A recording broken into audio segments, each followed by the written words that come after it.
You know something's up when I'm encouraging more spin-offs to happen. But let's talk about it. Hi, I'm Lady Genevieve, your least famous Bridgerton commentator, and today we are talking about Bridgerton spin-offs. I have a limited amount of time to share these thoughts because I don't have a lot of free time to make this video, but I would like to get this finished before Queen Charlotte comes out, and we will be devoting more time to talking about the material of that series, or maybe I will do some reaction videos of watching the episodes for the first time. I really haven't fully decided yet what the plan is for coverage of that series, but needless to say, that will be taking up a fair bit of time in May. To get a couple of things out of the way, I've had one or two questions, or maybe they were just rude things written without expectation of a genuine response on my coverage of Queen Charlotte promotional material that's been released thus far. People who aren't too fond of me sharing anti-monarchy sentiments in videos about Queen Charlotte. Why would I cover Queen Charlotte when I don't like monarchy, and I don't particularly like how the Netflix Bridgerton IP has handled the topic of class inequality? I would have thought that this goes without saying, but you can be critical of art you enjoy. I'm also interested in how the show will be executed in a general sense in all facets of its visual and narrative storytelling, and I'm not boycotting, nor am I trying to get anyone else to boycott the series. As a matter of fact, I hope that Queen Charlotte's numbers are solid because the general state of the entertainment industry is in total disarray. It's a consequence of a number of things that largely amount to capitalism run amok. That's the short explanation. And I'm not here today to unpack that larger conversation. Are you the superstitious sort? I know some men cannot perform without their familiar tools, like a child with a blanket. But getting back on track here, I want to see a Benedict Bridgerton season. Therefore, I don't want this particular Bridgerton spinoff to completely flop and put a blemish on the overall track record of the IP and somehow lead to these executives changing their mind about season 4, which again, I'm hoping will be a Benedict season, but I don't 100% know that that will be the case. This brings us to the larger topic of this video, which is, of course, Bridgerton spin-offs. I've seen in my comments a sort of sentiment expressed by some who are feeling exasperated by the idea of a Bridgerton spin-off when they would rather see a new season of the main Bridgerton series. At the time of me making this video, we still have not gotten an official announcement for when season 3 will be released. Bridgerton viewers are some of my most active and engaged people who show up to share their opinions to me online. So that got me thinking about the many facets of whether or not Bridgerton spin-offs would be classified as a good or a bad thing. Should we have more of them? And which ones should get made? If done well, Bridgerton spin-offs are a good idea. I'm going to be breaking this down into a couple of sections. There is the business side of things, the production side of things, and the artistic side of things. Beginning with the ugly one, the business side of things. I've talked a lot on my channel about how Netflix has kicked up a lot of animosity from its subscribers, be they current or former, because of their trigger-happy business conduct of greenlighting and swiftly canceling series before those series have been able to tell a complete story or find their legs, so to speak, their creative momentum. If you compare that to a lot of shows which are now considered to be classics, it's quite common for those shows to have really hit their stride a couple of seasons in. What has become increasingly clear is that Netflix will only bestow favoritism to its biggest cash cows. Most other series don't get to make it past 1 or maybe 2 seasons. Stranger Things, You, and Never Have I Ever are some of the few series that have been able to make it to a run of over 3 seasons, and all of those are gearing up for the release of their final seasons. Bridgerton, from what I can tell, is now set to be Netflix's golden child. Not only does the main series have some of the highest viewing figures whenever a new season drops, they've greenlit seasons early, they've greenlit this Queen Charlotte spinoff, they had that in-person Bridgerton experience, which was touring here and there. I don't know, I didn't go to it. And Netflix sued 2 TikTokers over an unofficial Bridgerton musical. This is now their golden child, their cash cow, and if they are comfortable greenlighting not only this spinoff, but potentially other spinoffs, which, to be clear, I prefer to be limited series as opposed to ongoing ones. Just give me a clean, one and done, contained story. that means we as the audience are more likely to get the complete series of each Bridgerton family member getting their own season. If you are new here, just an FYI, I have not read the Bridgerton books. I've only read the first two because I would like to see the seasons first with a non-book reader perspective, and then read the book afterwards to have that added context as a commentator of the series. Spin-offs would mean that the overlords of this mega corporation are happy, which means the main Bridgerton series is less likely to have one of those ugly, unexpected cancellations that more or less every other Netflix series has been experiencing as of late, or will experience sometime soon. I really hope I didn't just accidentally predict that. Now we get into the production side of this topic. If I'm not mistaken, give or take, the filming of one Bridgerton season lasts about 9 months. You also have to take into account all of the pre-production, which includes, but is not limited to, the writers doing a writer's room to write the season, location scouting, making and fitting costumes and wigs for the actors, ordering or gathering any props or equipment you will need to shoot.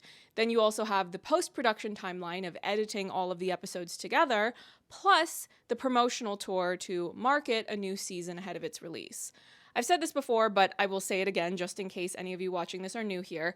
Netflix needs to switch over to a weekly release schedule. It doesn't do any favors to the art or the people who make that art to dump it all out in one go.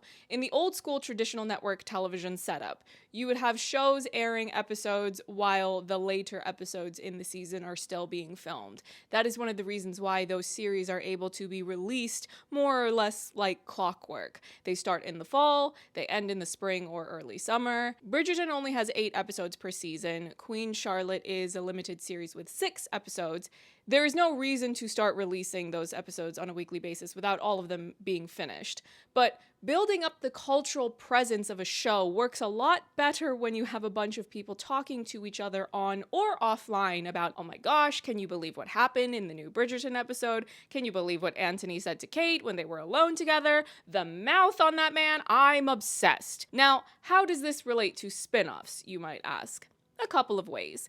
If you have a limited spin-off series being released in between seasons of the main series, you are keeping the Bridgerton universe in the spotlight, in the cultural zeitgeist, and you don't have to worry about not being able to get a new season of the main Bridgerton series done fast enough. Nothing good ever comes from corporate overlords trying to rush a cast and crew into finishing any part of the production process too quickly. James Cameron will take several years to make a new Avatar film.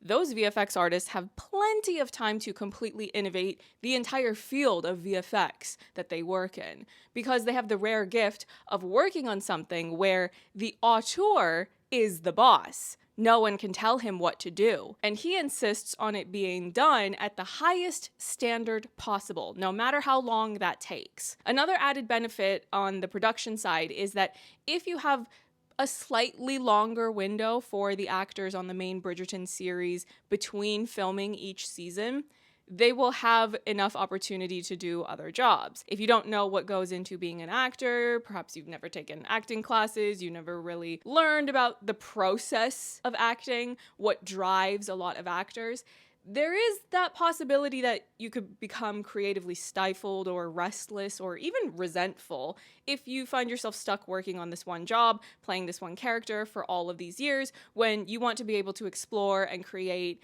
and be artistically stimulated by telling other stories and playing other characters.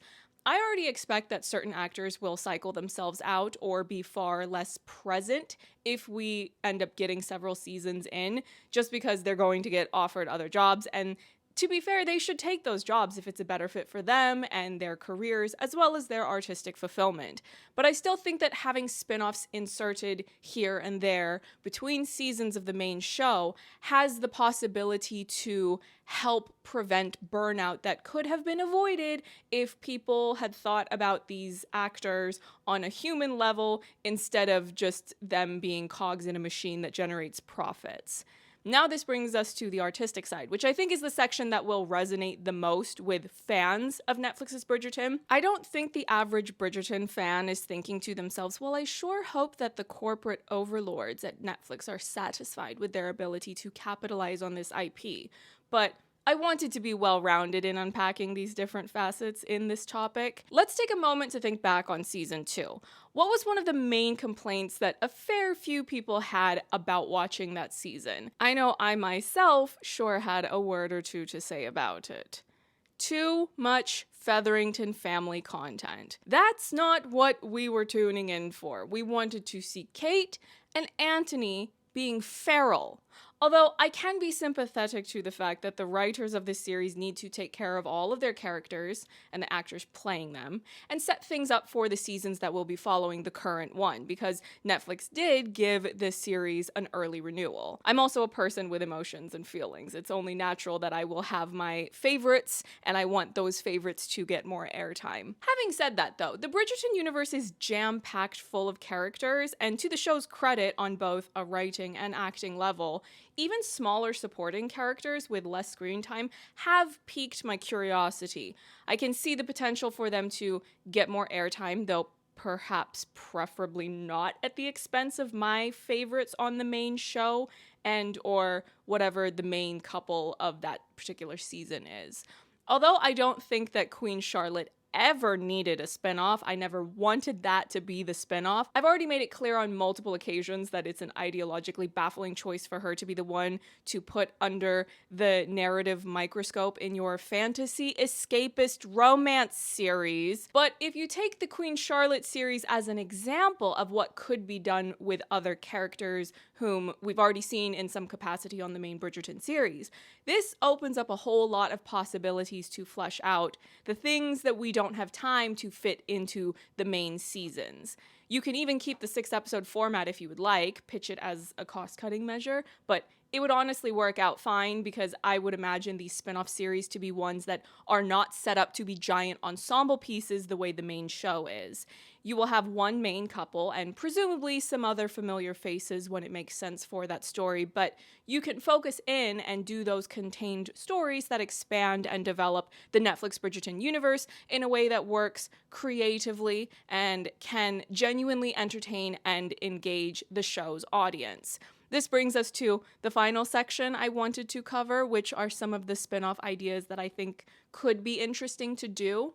To be clear, if there are other spin-off ideas you have specifically because you've read all of the books, and I have not, I would just say proceed with caution about what you share in my comments. Respectfully, I don't want to know too many details about what's coming in future seasons. My opinions on spin-off ideas are largely based on what I have seen in season 1 and season 2 of Bridgerton on Netflix. The performers and writing for certain characters, and the creative spark lighting up in my brain as a result of those things. I'm not sharing these in any particular order, by the way. If you've followed my other Bridgerton videos, you will probably have heard me mention most of these before at one point or another, but perhaps not all of them, because a thought that I had that I do think is new when organizing my outline for this video topic and thinking about the upcoming release of Queen Charlotte is that I would not mind seeing a Violet and Edmund prequel series. I know that I tend to be pretty adamant, and I stand by it, about how Netflix's Bridgerton being ethnically diverse is part of why it exploded in popularity and gained the fan base that it now has. But even if you're more so a fan of the series and not a fan of the Lily White source material, particularly after watching season 2, there's just no denying that the love between Violet and Edmund plays a huge part in understanding the main Bridgerton characters that are having their own seasons, particularly but not limited to the older Bridgertons. Them being in a home that had so much love in it, it's got to have played a role in their development as people. And also, if you're keeping the prequel cast of Queen Charlotte, you could potentially get more from young Lady Danbury. I almost would have said let's get a spinoff for her and her husband, but I think we're already going to be seeing the two of them in this Queen Charlotte series, so I would just rather wait and see what the exact timeline of things is in this prequel spinoff before fully developing my opinion on the idea of doing a Lady Danbury prequel series and understanding the timeline of that character. Though just in a general sense, Understanding Lady Danbury's love story with her husband would be good to know to better enrich that scene between her and Kate, where she says that she has loved and lost. Now we're getting into all the spin-offs. I have definitely said at one point or another, be it on YouTube or Twitter, that I would like to see, but it bears repeating given that this is the exact topic that we're talking about in this video. First up, Will and Alice Mondrich. I really like them on the show, but they have consistently had to play second fiddle to other characters. In season 1, it was Simon. In season 2, it was the eldest 3 Bridgerton sons. I get really tired of the spotlight staying on generationally wealthy aristocrats, and worse than that, monarchs. So I would like to see more working class characters get their moment in the spotlight. I want to know how Will and Alice met. Why don't we get to see that love story play out? And they seem like such a solid couple, though that's probably also at least partially a result of the fact that there's just no room in the airtime of the main seasons to mine the layers and complicated aspects of their relationship dynamic. Still though, how do they meet? Can we get a cute, oh, you've got a small cut on your brow or on your cheek, let me patch you up after your boxing match? If you have not read a good boxing AU fic on AO3 for any of your favorite films or series or whatever, you are missing out because it makes for a great romance premise. I'll just say that. Another spinoff I will happily demand yet again is my Madame de la Croix spinoff. We saw her at those adult parties in season 1 seemingly partaking in some sort of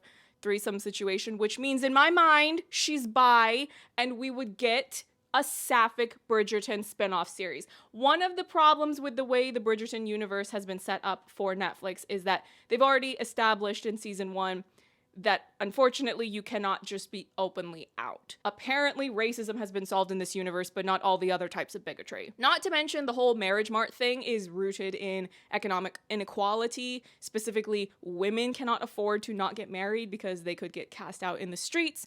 Portia Featherington made that very clear to Marina in season 1, and it was reiterated yet again in season 2 for the Featherington family in general, as well as Kate being shown to feel pressure to secure that great match for Edwina to save her family financially. However, Madame de la Croix has a business, she has her dress shop, her scenes and little moments of things like faking an accent to seem more trendy or fashionable for the sake of helping her business to succeed, her agreeing to help Penelope with the Lady Whistledown business. All of these things are really intriguing, and it makes me want to know more about this character. I can't believe more people aren't nagging the people who run this show to do a Madame de la Croix spinoff. She doesn't need to get married to a man. She is focused on running her dress shop, but isn't there something really fun about the idea of taking this awesome woman who thinks that she cannot have love and her passion project, only to have her unexpectedly fall in love with a woman? Lesbian. Give Madame de la Croix a girlfriend. I'm not asking for too much. Not to mention, Netflix has developed a very bad reputation among the audience who are especially hungry to see sapphic stories. I've seen the angry tweets and comments about how all those shows are getting canceled. Those feelings are valid. Now, if the Netflix overlords, if you don't care about telling stories of women falling in love with each other simply because it's the right thing to do on principle, to let those stories be told, then do it for the views, because you know that people will show up to watch. I know that for a fact. Finally, the most obvious spinoff idea, Edwina and Friedrich. Are you kidding me? How is this even a discussion that needs to still be had? It should already be greenlit. You dangled that carrot in front of me with that he is a prince and he is available line in the season 2 finale. Well, guess what, Netflix? Chomp, chomp, we've come to collect. I don't want to talk about that other show Freddie Stroma is entangled with. I don't like it. I'm not invested in it. Let it go away for all I care. But having rewatched season 1 to varying degrees while researching for previous Bridgerton videos that I've made here on my channel, I just love the idea of Freddie coming back to Bridgerton with Charitra and letting them do that love story. For as much as I have emphasized that I am anti-monarchy, this is the one pairing I would make an exception for a couple of reasons. For one, Edwina is a fictional character, so if you are pairing her with a monarch that existed in real life, it becomes a lot easier for him to be cognitively processed as being a fictional character. You look up the real Friedrich, he's not going to be shown as having married Edwina Sharma because she's a fictional character. Another reason I want to see them get a spinoff is because I think both Freddie and Charitra did excellent work playing their characters. They made me like and care about the well-being of both of them. Friedrich being so nice to Daphne when she got abruptly engaged, even though they had a thing going. I went, oh, he's a good egg. He deserves to find his own love story. Just imagine it. Edwina wants to find herself after the events of season 2. So she goes traveling and she's in good with Queen Charlotte now. So Charlotte's going to hook her up. So where does she end up on her travels? Prussia. And not to be completely superficial about it, but yes, they would make for a really cute couple. Maybe the two of you were the second choice on the main Bridgerton show, but you would be each other's first choice, and that's what really matters to me. And I will not stand for any Edwina slander, by the way. You leave my girl alone. I've had it up to here with the Edwina and the Marina hate. Penelope and Eloise can act up and still have people ready to fight for them. But somehow it's conveniently the two women of color who are treated as these evil, malicious threats to the happiness of fictional characters whom you already know will get their endgame. No, ma'am, you leave them alone. And don't tell me it's not a race thing either. I had to suffer through the downward spiral of the misogynoir of the Sleepy Hollow show, so my tolerance for questionable fandom energy towards non-white female characters is non-existent. You take that negative energy and you take it somewhere far away from here. You are messing with the wrong man! Ah! But all this to say, tangent aside, if ever I have the time to be more thorough and make a cute little essay about Edwina and Friedrich, just to reiterate and flesh out my points about them and make it a prettier package with a more polished presentation, not to mention being able to put them as the stars of the thumbnail all by themselves, I don't know, maybe I will. Let's just see how this video performs first. Thank you all for watching. This video was thrown together in a rush, so hopefully it didn't turn out too horrible in the editing, because I've got other things to do offline, and I don't think I will have any time to film any new videos until Queen Charlotte comes out, so just make sure you circle back around for my thoughts on that series. Like, comment, subscribe for more of my thoughts on film and television, works of art in general, and I will see you in the next one. Bye.